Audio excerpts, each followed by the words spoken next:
Dobre. Dneska je ten deň. Dneska máme za sebou tú 1000 objednávku. Kiko, odpal to.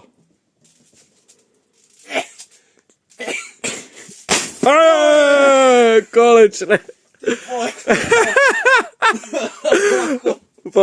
A čo je teda hviezdičky? A čo je teda 1000 objednávka?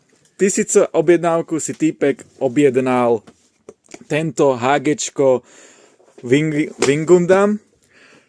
Páči sa mi dve veci, hlavne pri tej 1000 objednávke. Prvá vec je, že je to objednávka číslo 20469, čiže 69, nice.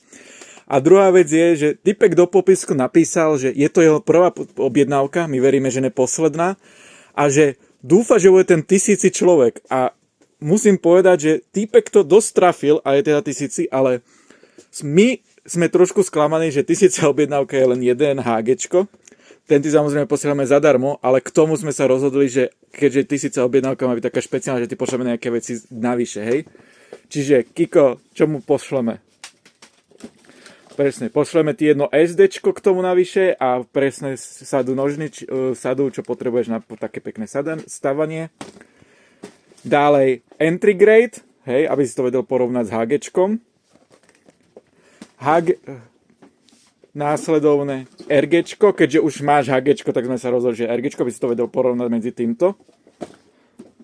A k tomu dostaneš ešte toto MGčko, hej, aby si mal z každej tej kategórie niečo a vedel by si zistiť, že čo ta najviac baví stavať. A my samozrejme ďakujeme všetkým ostatným, ktorí nám do tohto pomohli. My sme strašne prekvapení, lebo oznamovali sme asi tak ani mesiac dozadu, že sa blížime k 1000 objednávok, keď sme mali veľkých 900 objednávok a v poslednej dobe sa tie objednávky len zvýšili. My sme strašne radi a určite pokračujeme ďalej a pre ostatných chystáme zasa kvíz o figurku alebo o Gundam, môžeme rozhodnúť a tešíme sa viacej na viacej blbých videí, na viacej chýb v rozprávaní a Kiko sa teší na to, jak to tu bude opratovať zajtra. Hell yeah!